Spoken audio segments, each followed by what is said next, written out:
こんにちは。埼玉の片隅から釣り人の片隅さんです。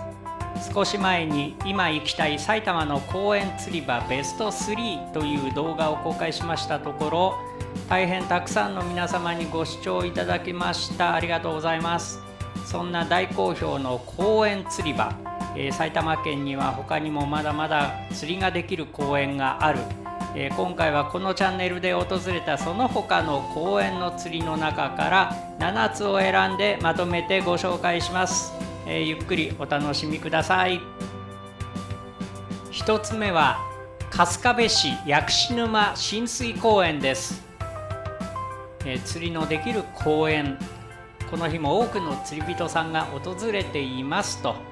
自分たちが行ったのは11月の後半、肌寒い日、到着は午後遅めの時間でしたが、多くの釣り人さんがいらっしゃいまして、ちょっと驚きました。沼の中央あたりを桟橋が通ってるんですね。で、南側方面、こちらにヘラブナ釣りの方が非常にたくさんいらっしゃったと。で、北側、自分は北側のこの辺り、陣取りましたけれども、睡蓮でしょうかね、葉がかなり水面を覆っている。で、こちら側では小物釣りを楽しまれている方が何人もいらっしゃいました。多くの釣り人さんがそれぞれの釣りを楽しまれていると、とても人気のある釣りのできる公園という感じでしたね。こういった葉っぱの際あたりなどを狙って仕掛けを投入しています。ほどなく分かりやすいあたりが出まして、釣れたんですけどね、今もたもたしてるのは釣れた魚が手元で落下してしまったからなんですね。拾い上げました。クチボソが釣れました。こういう感じで、このような感じでいつものようにしゃがみスタイルで、手前側を狙って釣りをしています。また釣れましたね。これは何でしょうか。こちらへ持ってきまして、クチボソです。また針から外れました。よく外れるんですよ。小さい針を使っている時は特に釣れましたと、また釣れたんですけどね、ポロリポロリと落としてしまう。このチャンネルではとてもよくあることですね。やはりこれもクチボソですね。ポツポツと釣れる感じですが、雰囲気もとてもいい公園。この日の釣果です。クチボソの他にブルーギルも釣れました。ブルーギルも増えてますね。ともあれ、とても雰囲気のいい公園の釣り楽しみました。2つ目は北本市北本総合公園です。駐車場から行きまして野球場があります。その横に釣りのできる池があると。行ってみたら結構大きい池なんですね。向こうの方に釣り人さんが何人か入られていました。自分たちが行ったのは3月ですね。お花見の時期にはこの周辺、花見スポットとしても有名なようで、そういう意味でも親しまれている公園なのかなという感じがしました。思ったより水深がありまして、浮き下70センチほど取って、釣りを始めようと。で、撮影さんと一緒に行っている時は時々こうやってどんな感じで釣りをしようかと、どんな風に撮影をしようかと、話をしながらやることもありますね。仕掛けを投入して浮きのそばで小魚が跳ねたと。かなり小さい魚がいるのかなということで仕掛けを変更しました。市販の卵仕掛けについている卵浮き、これをですね流用した浮き仕掛けですね。そして小さい針がついているというような具合で、何頭かするうちに釣れました。小さい魚ですね。これはクチボソですね。こういった公園の池などでは、よく釣れる魚、非常にポピュラーな魚ですね。嬉しい1匹目、だいたい4、5センチ、このぐらいがアベレージサイズになるのかなという感じで、1匹目が出たということですね。さらに釣りを続けてますね。だいたい1匹釣れると、魚がいればだんだん集まってくるので、続けて釣れるようになるというのがよくあるパターンですね。これも先ほどと同じような大きさのクチボソですね。野球のグラウンドの照明が水面に映ってるんですよ。場所をちょっと狙う場所ですね、変えまして、岸寄り、木の枝が沈んでいるところがあるよというので、その周辺を狙い出しました。やはり、そういった障害物があるところなどは小魚が好んで、群れていたりするので、そういったところ何か見つけて竿を出すことが割と多いですね。こちらの方が反応が良さそうだということで、そちら狙いに切り替えて釣りを続けていますね。釣れているのは同じです。4、5センチほどのクチボソですね。この日の釣果はクチボソが釣れました。短時間でも楽しい釣りになりましたね。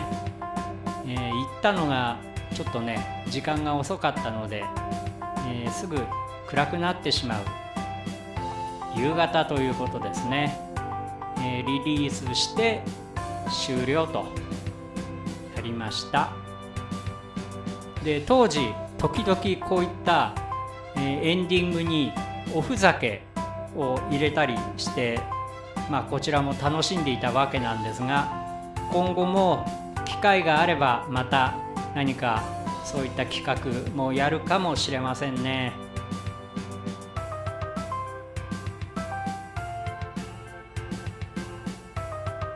3つ目は蓮田市西条沼公園です。西条沼公園の西条沼で釣りができますね。このチャンネルで訪れたのは12月です。その日はちょっと風がですね強くて、それから気温もあまり高くないという、あまり良い条件の日ではありませんでした。ただ沼を見渡しますと、それでも釣りに来られている方が何人かいらっしゃいまして、中には親子連れで、竿を出されている方もいらっしゃいました。ただとても風が強くてですね、自分たちが到着したら直後にもう帰りじまいをされている方も、いらっしゃいましたね。入ってすぐのところに西条沼公園利用ルールということで、釣りをしても良い場所、釣りをしてはいけない場所ですとか、そういったことが分かりやすく掲示されている。これはとてもありがたいですね。整備された公園の沼です。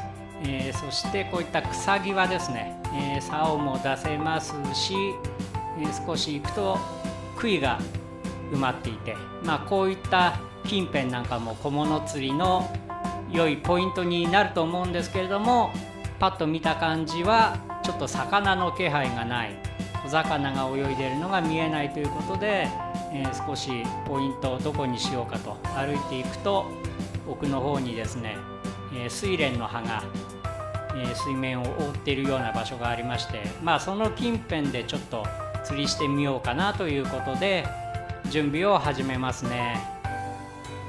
まずは水を汲んで、魚が釣れたら、この中に入れるよといういつものもう釣れること前提で準備してますね。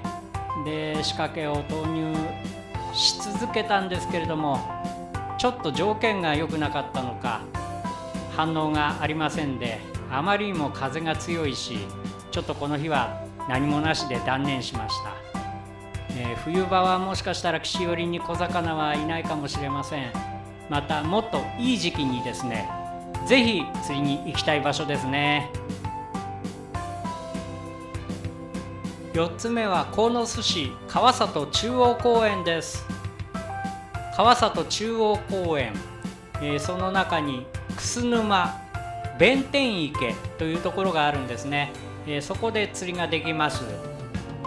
このチャンネルで訪れたのは2月だったんですけれども、寒い時期にもかかわらずヘラブナ釣りの方々がですね、かなりたくさん、釣りをされていまして、人気のある公園釣り場ということができるかもしれませんね。柳の枝、そろそろ新芽が芽吹く頃でした。中之島と言っていいんでしょうかね。弁天様が祀られているのでしょうね。だから弁天池なんだと思います。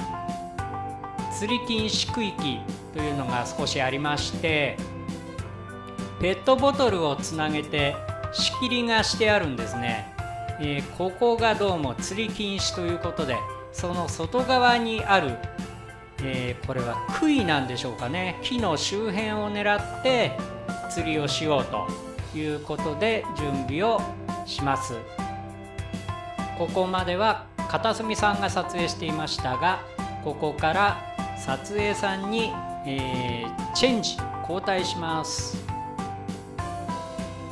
市販の棚子仕掛けに小さい針というふうに、当時テロップに上げていたんですけれども、改めて見直しますと、これは市販の棚子仕掛けではなく、市販の棚子仕掛けの棚子浮きをですね流用して、作った小さい仕掛け、それで釣りをしていますね。寒い時期、それでも暖かめの日を、狙ってですね、長江釣りに行っていたわけなんですけれども、何度か仕掛けを投入するうちに浮きが動き出して1匹目が釣れました。釣れたのは口細ですね。おおよそ5センチぐらいでしょうか。公園の池や沼でよく釣れる魚、その代表格と言ってもいいかもしれませんね。このような感じで、木の周り、障害物周りなどは小魚のポイントになりうると思いますね。そこを狙って竿を出していますね。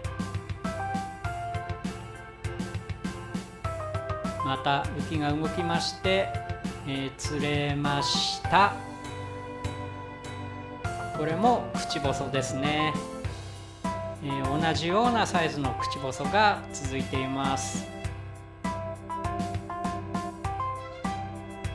この楠沼なんですけどね、昔この辺りに楠沼というのがあって、沼だけでなく湿地帯のようなものだったのかもしれませんが、そこを整備して公園にしたというんですね。それでその沼をまた整備して、弁天池という形で現在、あると。寒桜でしょうかね。これ咲いているのはヒメオドリコソウですね。ボールが木に引っかかっている。近くに野球場もありますね。釣りをしていて何回かヘラブナ釣りの方にお声掛けをいただきました。そういった意味で、とてもフレンドリーなインチメイトな、ムードを感じました。お話の中にはですね、ここ棚子が釣れるらしいと、そういった、情報もありまして、まだ確認していません。またいい時期に釣りに行くことがあればですね、竿を出してみたいと思います。釣果は2月にもかかわらず結構釣れた口細がたくさんということで、リリースをします。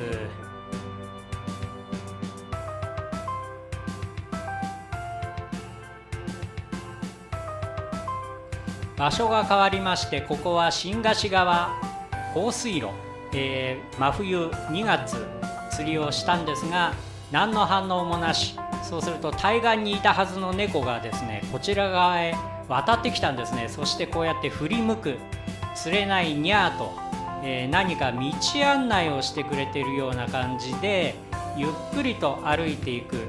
土手を越えていく。さあ土手の向こうに何があるかと、5つ目がですね、富士見野市瓶沼親水公園。この池のようになっているところでも季節によっては釣りができる。しかし行った時にはですね、魚の姿が見えずで、この脇を流れている水路、旧流路ということらしいんですが、こちらで釣りをしようと。2月の寒い時期、今日はどうでしょうかと、市販の棚子仕掛けを使いましてですね、こうやって柵越しに竿を出してます。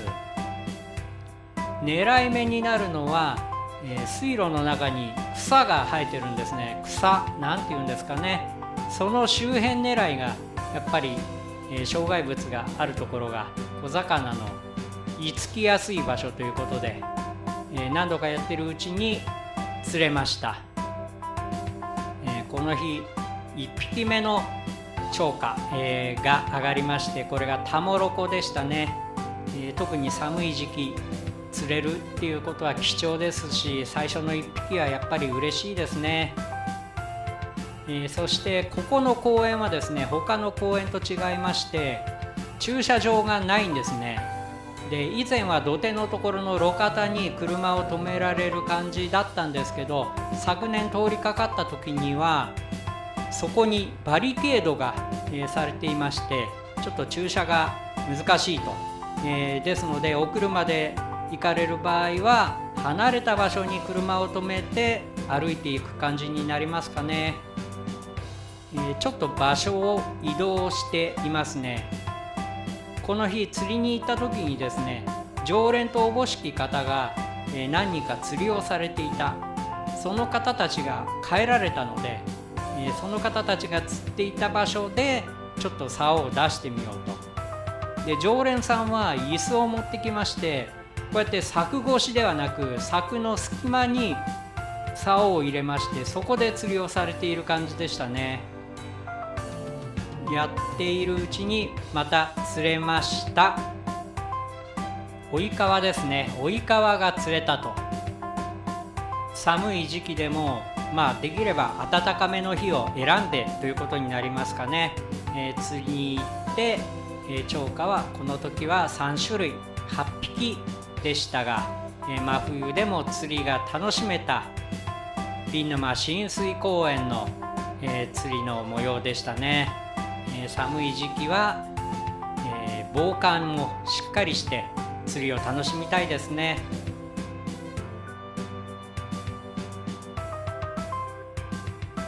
6つ目は所沢市滝野城址公園。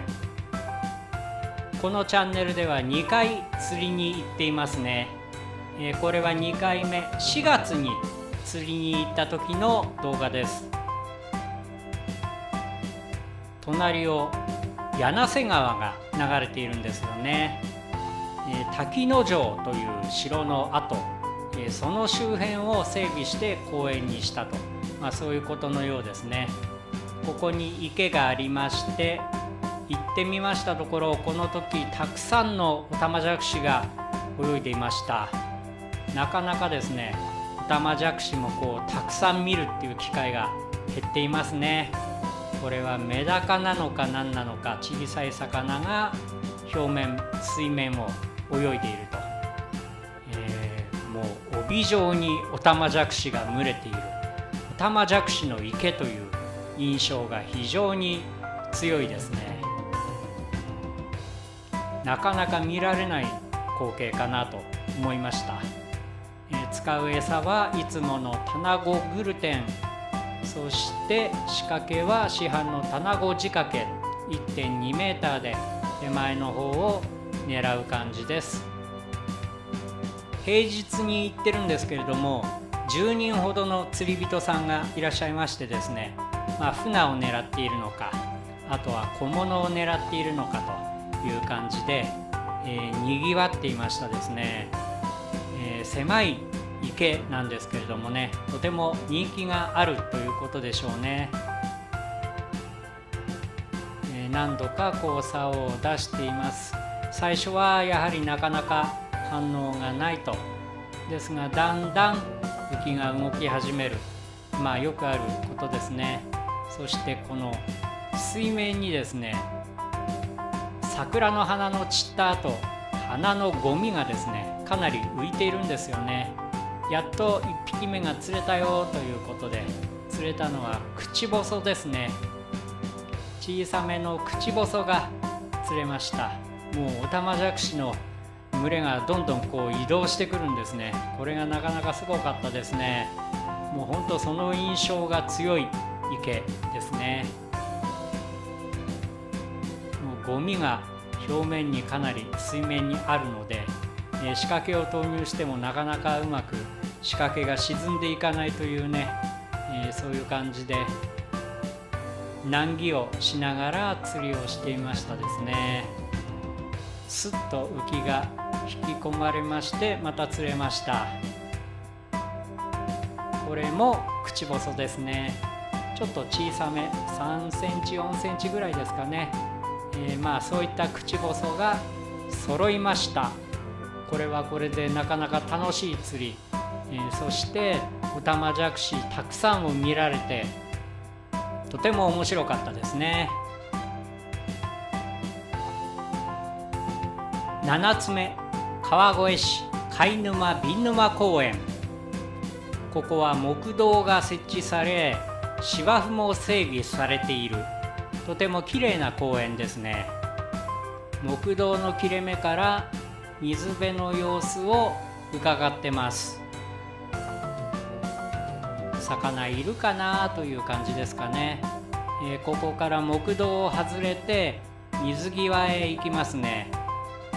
草の切れ目、こういったところから釣り人さんが釣りをされると、そういった、釣りがしやすい場所になっていますけれども、何箇所か、見て釣りがしやすそうな場所、ここが良さそうかなって思える場所をですね、探すという感じですね。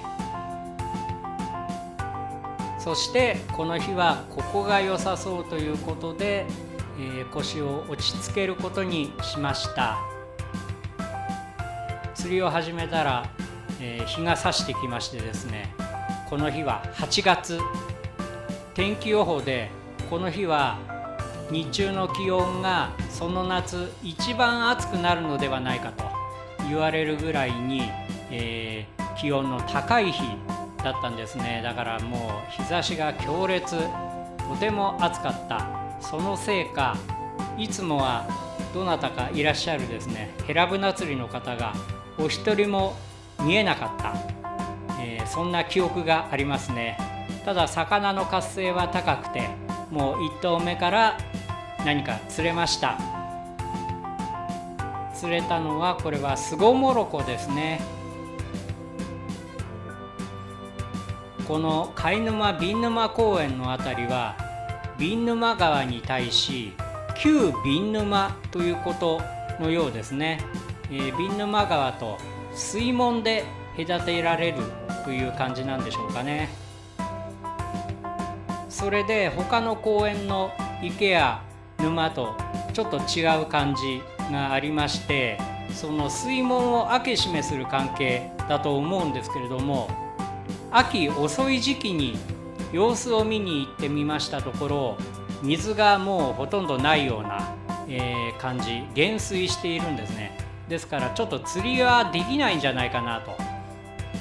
そして翌年また、初夏の頃ですかね、行ってみたところ、水はありまして、ヘラブナ釣りの方たちも、竿を出されていたというので、やはり秋と、秋に減水、春に、水が入るというような、そういうことが行われているようですね。また釣れていますね。続けて活性が高いので、魚影が濃いのでどんどん釣れてくる、とても暑い日ではありましたが、そういう意味では楽しい釣りになっていますね。ただ暑い時期の釣りというのは釣りに集中しちゃうと、水分補給を忘れがちですから、熱中症予防のためにもこまめな水分補給は必要ですね。超過報告です。もう暑いので短時間でギブアップという感じではありましたが、これだけ釣れて楽しめましたよと。ただ、この時餌にミミズを持っていたんですね。ですからちょっとミミズを使って長めの竿で、投げてみた。どうなるか、何か釣れるかもしれないということでですね、やってみたんですね。そしたらいきなりもう浮きに反応がありまして、どうだということで、この後合わせますが、かかったんですね。なかなか大きいのがかかりまして、一発目でストライクかよという感じでしたね。引きもなかなか強かった。手前へうまく引き寄せて空気を吸わせながらという感じで持ってきまして、手づかみ、この当時は網を持ってませんでしたね。取り込みをしました。取り込み完了ということで釣れたのがこのような船でした。このチャンネルで釣る魚の中ではですね、大きい方ですね。このチャンネルで釣る魚の中では大きい方ですね。もう釣れて即リリース、これでこの日の釣りは終了でした。今回は埼玉の公園釣り場を7つご紹介しました。先の動画、今行きたい埼玉の公園釣り場ベスト3と合わせてお楽しみいただければと思います。そしてこの他にもまだまだ釣りのできる公園がある埼玉県です。自分もまたいろいろな公園へ訪れて釣りをしてみたいですね。それからですね、皆さん、どのような公園釣り場で、釣りを楽しまれていますでしょうか。コメント欄にお寄せいただければ参考にさせていただきたいと思います。ご視聴いただきましてありがとうございます。チャンネル登録、高評価、どうぞよろしくお願いします。また次の動画でも何か喋りたいと思いますので、どうぞご期待ください。